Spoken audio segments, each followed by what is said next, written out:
Bu Kexiansu, Jilid 4 Bagian 2. Akhirnya Xin Liong mengangguk, dan beberapa orang penghuni pulau neraka lalu menyalakan obor.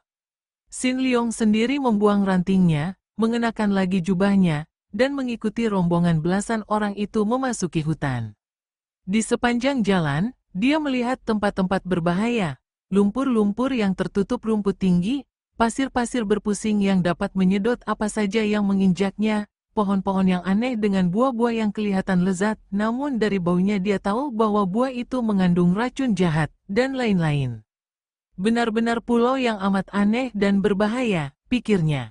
Pantas tempat ini disebut Pulau Neraka. Diam-diam dia mencela kekejaman kerajaan Pulau Es yang membuang orang-orang bersalah ke tempat seperti ini. Dari keadaan orang-orang yang menangkapnya ini, hanya Bau Tangkui seorang yang kelihatan masih normal. Hal ini mungkin karena raksasa ini baru beberapa bulan saja dibuang ke sini.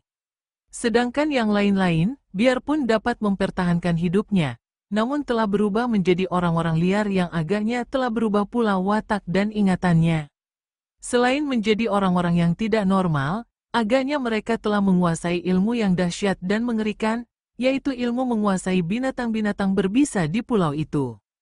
Buktinya, biarpun mereka berjalan di hutan penuh binatang berbisa itu tanpa sepatu, tapi tidak ada seekor pun yang berani menyerang mereka. Akhirnya, dengan menggunakan ketajaman pandang mata dan penciuman hidungnya, Xin Liong maklum bahwa orang-orang ini telah menggunakan semacam obat yang agaknya digosok-gosokkan ke seluruh kaki mereka, sehingga binatang itu menyingkir begitu mereka mendekat. Tak disangkanya sama sekali, ketika mereka tiba di tengah jalan, di situ terdapat tanah lapang yang luas dan tampak sebuah rumah besar yang dikelilingi pondok-pondok kayu sederhana. Lampu-lampu dinyalakan terang, dan Xin Liong dibawa ke sebuah ruangan yang luas, di mana telah menanti ketua pulau itu yang disebut Tochu atau majikan pulau. Ruangan itu luasnya lebih dari 10 meter persegi, dikelilingi banyak orang yang memegang bermacam senjata dan yang sikapnya semua penuh curiga dan permusuhan. Kecuali Bau Tangkui, Xia Jinhua, Lu Qiat, dan belasan orang lagi yang belum lama dibuang ke situ, sehingga mereka ini mengenal Xin Liong sebagai murid Han Tiong yang selalu baik kepada mereka. Bahkan, banyak di antara mereka yang pernah diobati oleh pemuda ini. "Hayo berlutut di depan Tochu," kata si brewok sambil mendorong Xin Liong ke depan. Akan tetapi Xin Liong dengan tenang berdiri di depan Tochu itu dan memandang penuh perhatian. Orang ini sudah tua, sedikitnya tentu ada 60 tahun usianya. Kepalanya besar sekali, tubuhnya kurus kecil sehingga kelihatan lucu, seperti seekor singa jantan yang duduk di kursi. Sepasang matanya bersinar-sinar, mulutnya menyeringai. Sebetulnya wajahnya tampan, akan tetapi karena sikapnya yang ganas itu membuat wajahnya kelihatan menyeramkan dan menakutkan. Pakaiannya tidak seperti pakaian sebagian besar penghuni pulau neraka yang butut, melainkan pakaian dari kain yang baru dan bersih. Kursinya terbuat dari tulang-tulang berukir, dan di kedua lengan kursinya dihiasi dengan rangka ular dengan moncongnya ternganga lebar memperlihatkan gigi yang runcing melengkung. Di sebelah kanan ketua pulau neraka ini duduk seorang anak perempuan yang tadinya hampir membuat Xin Liong salah kira. Anak itu usianya sebaya dengan Suat Hong, seorang anak perempuan yang cantik dan tersenyum-senyum, sikapnya kelihatan gembira. Mungkin karena sebaya maka kelihatannya mirip dengan Suat Hong. Hampir saja Xin Liong tadi memanggilnya ketika mula-mula memasuki ruangan. Ketika melihat betapa pemuda tawanan itu memandangnya penuh perhatian, anak perempuan itu tersenyum-senyum. Melihat Xin Liong tidak mau berlutut di depannya, kakek itu memandang tajam, kemudian berkata perlahan dengan suara rendah, "Hemem, kau tidak mau berlutut, ya? Hendak kulihat kalau kedua lututmu patah, kau berlutut atau tidak." Selesai berkata demikian, tiba-tiba tangan kakek itu menyambar sebatang toya dari tangan seorang penjaga. Ia menekuk toya itu sehingga patah tengahnya, dan sekali dia menggerakkan tangan, sepasang potong toya itu menyambar ke arah kedua kaki Xin Liong. Pemuda itu terkejut, akan tetapi bersikap tenang. Dia maklum bahwa ketua pulau neraka itu bermaksud menggunakan lemparan tongkat untuk membuat sambungan lututnya terlepas. Maka dia cepat menggerakkan kedua kakinya, meloncat ke atas. Kemudian, setelah melihat kedua toya berkelebat ke bawah kaki, dia menggunakan kedua kakinya menginjak. Sepasang tongkat pendek itu menancap di atas lantai, dan pemuda itu berdiri di atas kedua ujung tongkat dengan tubuh tegak dan bersikap seolah-olah tak pernah terjadi sesuatu. Waduh, dia hebat sekali, Kongkong atau kakek, anak perempuan yang tadi tersenyum-senyum itu bersorak penuh kagum. Padahal anak buah Pulau Neraka memandang marah karena menganggap bahwa pemuda itu mengejek ketua mereka. Hebat apa? Permainan kanak-kanak seperti itu? Kakek berkepala besar itu mendengus marah. Kongkong juga bisa? Ajarkan aku kalau begitu, anak perempuan itu berkata dengan sikap dan suara manja. Hus, diamlah kau, kakek itu membentak. Sejak tadi matanya tidak pernah berpindah dari Xin Liong.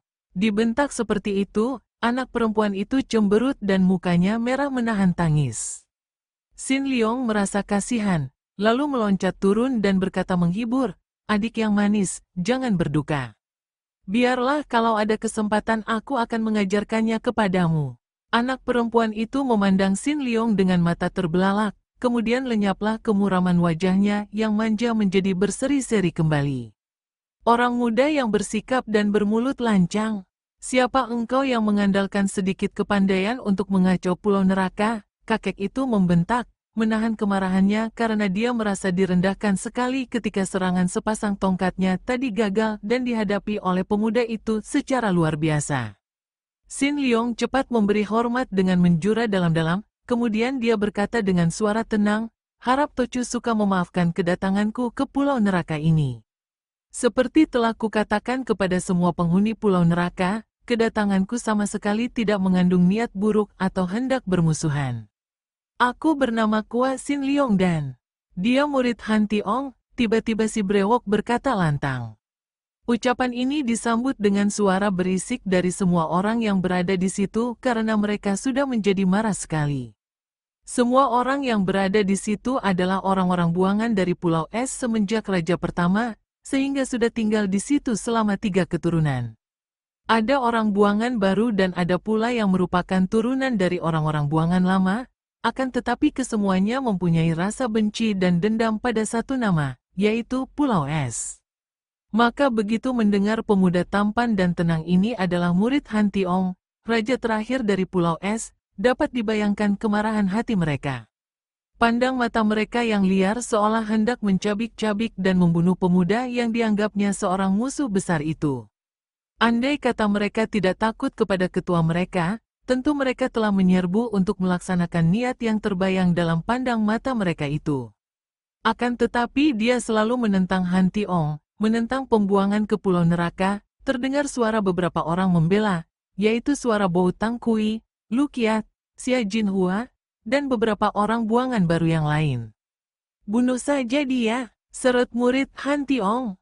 "Jadikan dia mangsa ular." Kakek berkepala besar itu mengangkat kedua lengannya ke atas dan membentak, "Diam." Xin Liong kembali terkejut. Ketika mengeluarkan suara bentakan tadi, ketua Pulau Neraka agaknya telah mengerahkan hikangnya, sehingga dia sendiri yang berdiri di depan kakek itu merasa betapa kedua kakinya tergetar. Mengertilah dia bahwa ketua Pulau Neraka ini benar-benar memiliki ilmu kepandaian tinggi, dan tahulah dia bahwa dia telah memasuki sarang naga dan berada dalam keadaan terancam. Namun Xin Liong tidak merasa takut sedikit pun juga, karena dia merasa bahwa dia tidak melakukan suatu kesalahan terhadap mereka ini. Maka kembali dia menjura kepada ketua Pulau Neraka sambil berkata, "Tochu, sekali lagi kujelaskan bahwa kedatanganku ini sama sekali tidak mengandung niat buruk. Kalau tidak ada keperluan mendesak, pasti aku tidak akan berani menginjakkan kaki ke pulau ini. Aku datang untuk mencari sumoiku yang bernama Han Swat Hong, Puteri Suhu." Xin Liong menghentikan kata-katanya karena teringat bahwa dia telah kelepasan bicara. Akan tetapi karena sudah terlanjur, maka tak mungkin kata-kata itu ditariknya kembali. Putra Han Tiong, ketua Pulau Neraka, berseru keras sekali sampai mengagetkan semua orang. "Kau mencari Puteri Han Tiong di sini?" Xin Liong berkata, "Benar, Tochu. Karena aku menduga bahwa dia berada di sini, maka aku menyusul ke sini. Tangkap Puteri Han Tiong. Bunuh dia, gantung puterinya." Kini Sin Liong mengangkat kedua lengannya, dan sambil mengerahkan hikangnya dia berseru, harap Cui diam. Dan diamlah semua orang. Di antara mereka yang memiliki kepandaian tinggi, termasuk ketua Pulau Neraka, kagum sekali karena orang muda yang belum dewasa benar ini ternyata memiliki kekuatan hikang yang amat hebat. Harap Tocu tidak salah sangka. Puteri Han Tiong itu juga menjadi orang buangan. Ucapan Sin Liong ini tentu saja mengejutkan dan mengherankan hati semua orang, sehingga mereka tidak dapat mengeluarkan kata-kata, melainkan hanya memandang kepada Sin Liong dengan mata terbelalak. Kau bohong, kakek berkepala besar itu menghardik. Mana mungkin Han Tiong membuang puterinya sendiri ke Pulau Neraka? Agaknya Tocu telah mengerti akan kerasnya peraturan hukum di Pulau Es. Sebetulnya yang dianggap melanggar hukum adalah istri suhu sendiri, istri tua, yang aku yakin hanyalah karena fitnah belaka. Suhu telah menjatuhkan hukuman kepada Subo, dan Sumoy lalu mewakili ibunya untuk membuang diri ke Pulau Neraka. Maka aku menyusul ke sini untuk mengajaknya pulang ke Pulau Es. Tiba-tiba ketua Pulau Neraka tertawa bergelak, tertawa penuh kegembiraan sampai kedua matanya mengeluarkan air mata. Huahahaha, hahaha, betapa lucunya. Rasakan kau sekarang Han Tiong, Raja Keparat. Rasakan kau betapa perihnya orang tertimpa kesengsaraan karena keluarga berantakan. Hahaha, semua orang yang melihat dan mendengar kata-kata ketua Pulau Neraka ini, kontan tertawa-tawa semua, mentertawakan Raja Pulau Es. Biarpun mereka belum sempat membalas dendam kepada Raja Pulau Es, mendengar nasib buruk raja itu sudah merupakan hiburan besar yang amat menyenangkan hati mereka. Hanya anak perempuan itu saja yang tidak ikut tertawa, karena dia agaknya tidak mengerti apa-apa, dan pada saat itu dia hanya saling pandang dengan Sin Liong yang juga terheran-heran. Hei, Kua Sin Liong, betapa baiknya ceritamu, akan tetapi aku masih belum percaya kalau tidak melihat sendiri Puteri Han Tiong datang ke pulau ini. Kita tunggu dan lihat saja. Setelah aku melihat Puteri Han Tiong berada di pulau ini, barulah kita akan bicara lagi. Tangkap dia dan masukkan dalam kamar tahanan sambil menanti munculnya Puteri Han Tiong. Si Brewok dan beberapa orang yang agaknya menjadi pembantu utama ketua Pulau Neraka sudah melangkah menghampiri Sin Liong dengan sikap mengancam. Pemuda ini maklum bahwa tidak ada jalan lain kecuali menyerah sambil menanti munculnya Sumoinya, karena sebelum dia bertemu dengan Sumoinya, melawan hanya akan menimbulkan permusuhan yang tidak ada artinya saja. Maka Sin Liong mengangkat kedua tangannya dan berkata, aku tidak akan melawan, kecuali kalau kalian menggunakan kekerasan. Aku menyerah dan mau menanti di kamar tahanan sampai Sumoiku muncul. Melihat sikap tenang dan ucapan yang berwibawa ini, belasan orang yang mengurung Sin Liong dengan sikap mengancam tadi kelihatan ragu-ragu. Akan tetapi Sin Liong lalu melangkah ke depan dan berkata, marilah bawa aku ke kamar tahanan. Jangan ganggu dia, biar dia mengasuh di kamar tahanan dan layani baik-baik sampai Puteri Han Tiong muncul. Kalau dia membohong, baru kita akan berpesta membunuhnya, Ketua Pulau Neraka berkata sambil terkekeh-kekeh. Hati Ketua Pulau Neraka senang sekali mendengar betapa Han Tiong sampai membuang istrinya sendiri ke Pulau Neraka. Kemudian puterinya malah membuang diri ke Pulau Neraka. Biarpun dia belum percaya benar akan cerita ini sebelum dia menyaksikan buktinya, namun berita itu saja sudah mendatangkan rasa senang di dalam hatinya. Dengan sikap gagah dan tenang sekali, Sin Liong digiring ke dalam kamar tahanan, diikuti oleh pandang mata penuh khawatir dari anak perempuan tadi. Setelah rombongan itu lenyap, anak perempuan itu mencela Ketua Pulau Neraka, Kongkong kenapa dia ditahan? Dia luar biasa, berani dan pandai sekali. Dia orang Pulau Es, dia murid Han Tiong, karena itu dia adalah musuh kita. Mengerti, anak perempuan itu cemberut, lalu meninggalkan kakek itu sambil bersungut-sungut, sedangkan kakeknya tertawa bergelak dengan hati senang. Dia lalu memberi isyarat memanggil seorang kepercayaannya, lalu berbisik-bisik sambil tersenyum-senyum. Pembantunya juga tertawa, mengangguk-angguk, lalu pergi. Kakek ini, Ketua Pulau Neraka yang memiliki kepandaian tinggi, sama sekali tidak curiga kepada cucunya sendiri. Ia tidak tahu bahwa cucunya itu tadi menyelinap dan mendengarkan perintah yang dia berikan kepada orang kepercayaannya. Sin Liong adalah seorang pemuda yang tidak pernah mempunyai prasangka buruk terhadap orang lain. Dia belum banyak mengenal kepalsuan watak manusia, maka biarpun terhadap orang-orang pulau neraka, dia tetap menaruh kepercayaan. Sebab itu dia pun percaya penuh akan kata-kata ketua pulau neraka, dan dengan suka rela dia menyerahkan diri, tidak melawan ketika digiring memasuki kamar tahanan. Setelah berada di dalam kamar bawah tanah yang sempit itu, dengan jendela dari besi, dan ruji baja yang kuat memenuhi jendela sebagai jalan hawa, dia segera duduk bersila. Dia tak menaruh khawatir akan keadaan dirinya, akan tetapi dia merasa gelisah mengapa semuanya belum tiba di pulau neraka. Dia percaya bahwa ketua pulau neraka tidak membohonginya. Kalau benar bahwa Swat Hong telah berada di pulau neraka, tentu tidak seperti ini sikap mereka terhadap dirinya.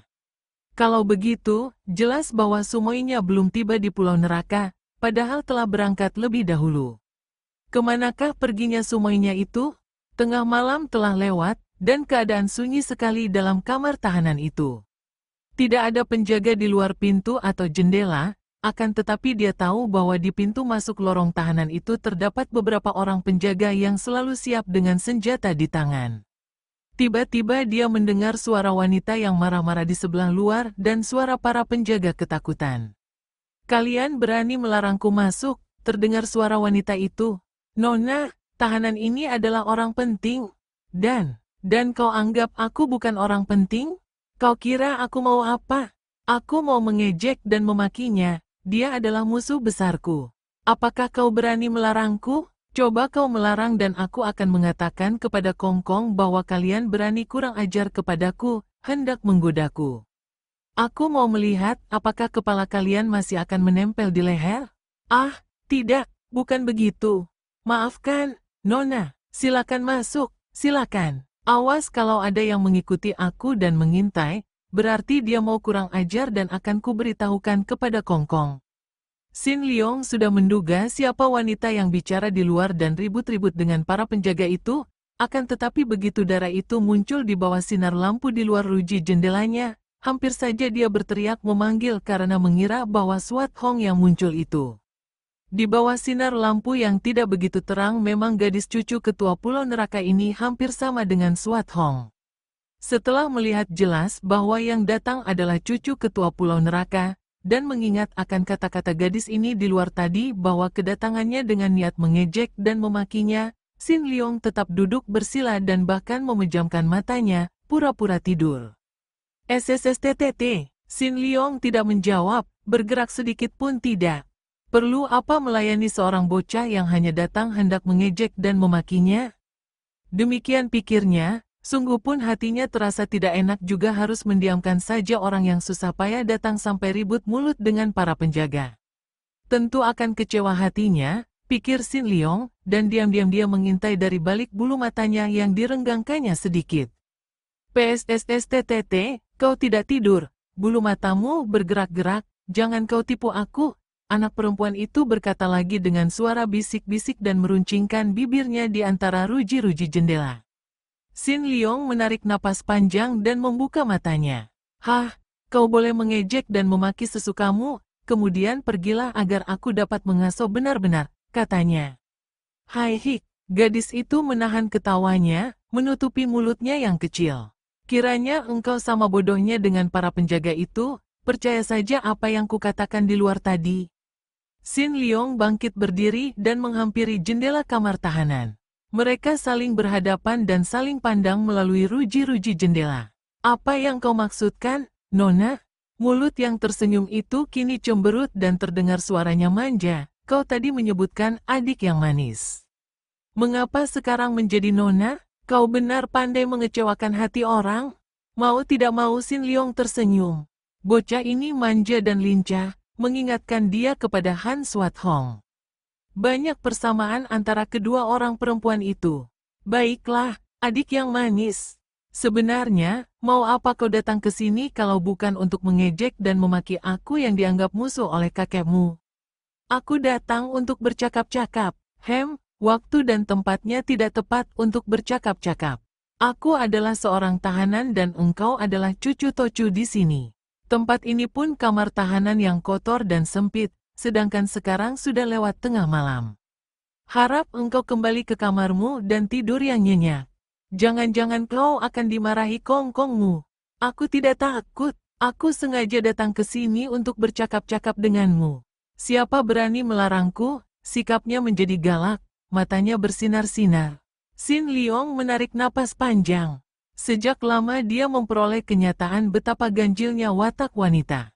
Dia melihat watak-watak yang aneh dan sukar dimengerti yang dilihatnya pada diri Xia Jinhua yang menyeleweng dari suaminya, berjinah dengan Lukiat, pada diri Liu Bwe ibu Swat Hong yang tadinya periang lalu berubah pemurung dan berhati begitu sabar dan mengalah terhadap suaminya yang menyakitkan hatinya, pada diri De Kuat Lin yang juga amat berubah setelah menjadi istri raja, pada diri Swat Hong yang telah nekat membuang diri ke pulau neraka, dan kini dia berhadapan dengan seorang gadis yang juga berwatak aneh sekali. Baiklah, jangan marah karena tidak ada yang melarangmu di sini.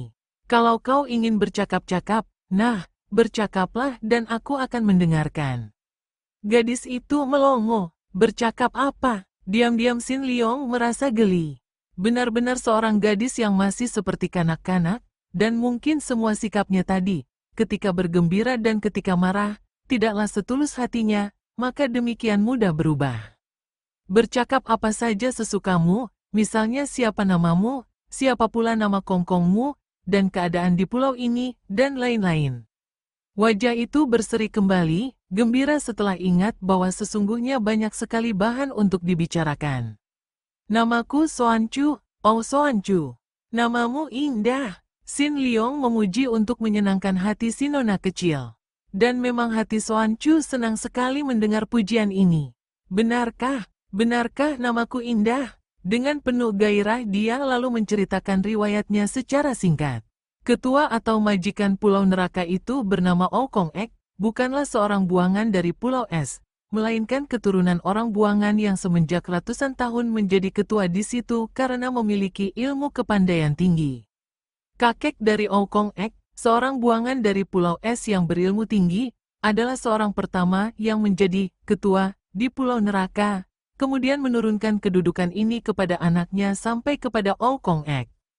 Oh Kong Ek sendiri mengambil seorang buangan dari Pulau Es, seorang bekas pelayan permaisuri Raja Pulau Es yang dijatuhi hukuman buang karena difitnah akibat dia tidak mau melayani seorang pangeran yang tergila-gila kepadanya, menjadi istrinya dan mempunyai seorang anak laki-laki yang bernama Oh Sian Kok. Akan tetapi istrinya meninggal dunia ketika Oh Sian Kok menikah dengan seorang gadis Pulau Neraka dan ketua Pulau Neraka ini tinggal menduda. Dia mencurahkan pengharapannya kepada putra tunggalnya yang mewarisi semua ilmunya dan kelak diharapkan akan menggantikan kedudukannya kalau dia sudah mengundurkan diri. Namun nasib buruk menimpa keluarga Oh. Ketika istri Oh Sian Kok melahirkan seorang anak, yaitu Soan Chu, ibu muda ini meninggal dunia. Oh Sian Kok demikian berduka sehingga ingatannya terganggu, menjadi gila dan melarikan diri dari Pulau Neraka. Tak seorang pun tahu kemana perginya orang gila itu. Demikianlah riwayatku yang tidak menggembirakan, Soan Chu mengakhiri ceritanya. Sejak kecil aku tidak pernah melihat wajah ibu dan ayahku. Ayah sampai sekarang tidak pulang dan tidak ada yang tahu berada di mana. Aku dipelihara dan dididik oleh Kongkong yang mengharapkan kelak aku menggantikan kedudukan ketua di sini. Akan tetapi aku tidak sudi. Mengapa tidak sudi, Soan Chu? Siapa sudi mengurusi orang-orang gila itu? Mereka semua gila dan jahat, karena itu aku suka kepadamu Sin Liong. Engkau lain daripada mereka, engkau berani dan baik. Maka aku datang untuk menolongmu. Ketahuilah, sebentar lagi kalau kau dikira sudah tidur, engkau akan dibunuh. Sin Liong terkejut, akan tetapi tetap bersikap tenang. Benarkah? Mengapa aku dibunuh? Bukankah kongkongmu berjanji bahwa kita akan menunggu sampai sumoiku tiba di Pulau Neraka? Kau percaya kepada kongkong? Dia hanya membohong. Mengapa begitu? Sebagai seorang ketua tidak sepatutnya kalau dia menipu. Membohong dan menipu merupakan perbuatan yang menguntungkan dan bahkan dianggap baik dan layak di sini. Itu adalah tanda dari kecerdikan seseorang. Pantas kau tadi pun membohongi penjaga. Xin Liong mencela. Memang, kalau tidak membohong, mana bisa aku masuk dengan mudah? Dan kau tentu akan celaka kalau aku tidak membohong. Alasan yang dicari-cari dan ngawur. Jadi mereka hendak membunuhku? Enak saja, apa dikira aku begitu mudah dibunuh? Kau sombong, kau tidak mau minta tolong kepadaku? Andai kata aku minta tolong juga, kalau kau tidak mau menolong, apa artinya? Tanpa ku minta sekalipun, kalau kau mau menolong, bagaimana caranya? Sudahlah, kau hanya akan menyusahkan dirimu sendiri saja, Xuan Chu. Betapapun juga, terima kasih atas kedatanganmu dan kebaikan hatimu. Kau seorang dara yang cantik dan baik budi, sayang kau berada di antara orang-orang liar itu. Pergilah, jangan sampai kakekmu melihat engkau berada di sini.